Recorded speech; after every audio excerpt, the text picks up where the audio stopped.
অনুষ্ঠানকে কোনোভাবেই পিছু হটাতে পারছি না। একটার পর একটা অনুষ্ঠান লেগেই আছে। এই দুদিন আগে খরচ গেল, আজকে আবার আরেকটা অনুষ্ঠান। নমস্কার বন্ধুরা, কেমন আছেন সবাই? নতুন আরও একটি ভিডিওতে সবাইকে ওয়েলকাম করছি। মাছটা দেখতে যেমন বড়, তাজাও ছিল। সকালবেলা আমার ভাসুর ঠাকুর বাজার থেকে নিয়ে এলো।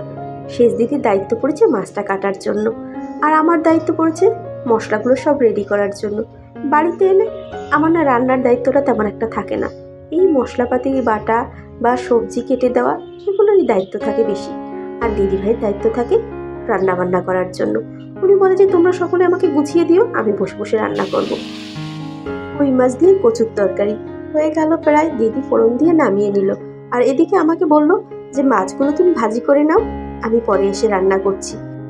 চুলাটাও বুঝতে পেরে গেছে যে তার মালিক উঠে চলে গেছে, তাই তো দেখেন এই যে নিবু করছে। আর আমি চুলার কাছে এলেই কেন জানি চুলার জালটাই বন্ধ হয়ে যায়। আর দিদি যখন রান্না করতে আসে দেখি খুব সুন্দর জাল জ্বলে। এজন্যই বলে দিদি যে তোদের কাউকে রান্না করতে হবে না, আমাকে দিস, আমিই রান্না করব, সব গুছিয়ে দিলেই হবে। এই যে মাছগুলো সব ভেজে নিচ্ছি। অনেকগুলো মাছ তো একবারে দিয়ে ভাজা যাচ্ছে না, অল্প অল্প করেই মাছগুলো সব ভেজে নিচ্ছি। আর সবগুলোই মাছই আজকে রান্না করতে হবে, যেহেতু বাড়ির সকলে খাওয়া দাওয়া করবে। আমাদের ঘরে তো সকলে আছেই, সেই সাথে আশেপাশেরও কয়েকজন খাওয়া দাওয়া করবে, এই জন্য সব মাছগুলো একবারে দিয়ে দিয়েছি। ঝোলটা প্রায় হয়ে গেল। কি সুন্দর কালার আসছে দেখেছেন? আসলে বাটা মশলা দিয়ে আর যদি কাঠের চুলায় রান্না করা যায়, এমনি তরকারির স্বাদটা কিন্তু বেড়ে যায়। কালারটা কিন্তু খুব সুন্দর আসছে। দিদি বললো একটু চেখে দেখো তো ঝাল লবণ সব ঠিকঠাক আছে কিনা, তাহলেই নামিয়ে ফেলবে। লবণটা একটু টান টান হয়েছে, সেই সাথে ঝালটা ঠিকই আছে। দিদিভাই ধনেপাতা কুচি করে নিচ্ছে, উপর দিয়ে একটু ধনেপাতা ছড়িয়ে দেবে। শীতকালে কিন্তু ধনেপাতাটা খেতে বেশ ভালোই লাগে। ভাত ঝোলের কালারটা দেখেছেন কি সুন্দর আসছে? সেই সাথে হয়েছে বেগুন ভাজি, আর কচুর তরকারি হয়েছে কই মাছ দিয়ে। রান্না বান্না প্রায় শেষ, এখন মাংসটাই বাকি আছে। মাংসের জন্য মশলাটা একটু কম হয়ে যাবে, তাই দিদি বললো যে তুমি মরিচগুলো একটু বেটে দাও। আর মরিচ বাটার দায়িত্বটা প্রায়ই আমার ভাগে পড়ে। আর আমার হাত জ্বলা পোড়াটা একটু কম করে। এই যে সুপারির একটা খোলা দেখতে পাচ্ছেন, এটা দিয়েই করি। হাতেও লাগে না, আর খুব একটা ঝালও লাগে না। মশলা বাটা হয়ে গেছে।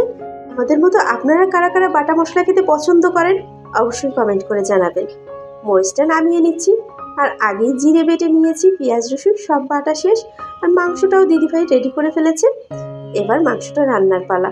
আর অনেকগুলো মাংস যেহেতু, আর রান্না হচ্ছে হাঁসের মাংস, সব মশলা একবারে দিয়ে মেরিনেট করে কিছুক্ষণ রেখে দেবো। ঝালটা এখন দিচ্ছি না, কারণ ঝাল দিয়ে তো হাত দিয়ে এভাবে মাখানো যাবে না, তাহলে তো হাতে ঝাল লেগে যাবে। এই জন্য দিদিভাই বললো যে পরে আমি ঝাল দিয়ে একবারে কষিয়ে নেব। ঝাল বাটাটা দিয়ে দিদিভাই মাংসটা কষানো শুরু করেছে। আজকে হচ্ছে আমাদের বাড়িতে 2 ভাই বোনের জন্মদিন, মানে আমার বড় ভাসুরের 2 ছেলে মেয়ের জন্মদিন একই সাথে পালন করা হবে। একই মাসে যেহেতু 2 ভাই বোনের জন্মদিন, তাই একসাথেই পালন করা হয় প্রতি বছর। আজকের মতো ভিডিওটা তাহলে এখানেই শেষ করছি। নতুন ভিডিওতে আবার দেখা হচ্ছে। সেই পর্যন্ত সবাই ভালো থাকবেন, সুস্থ থাকবেন। ভিডিওটা কেমন লেগেছে কমেন্ট করে জানাতে ভুলবেন না। আজকের মতো টাটা।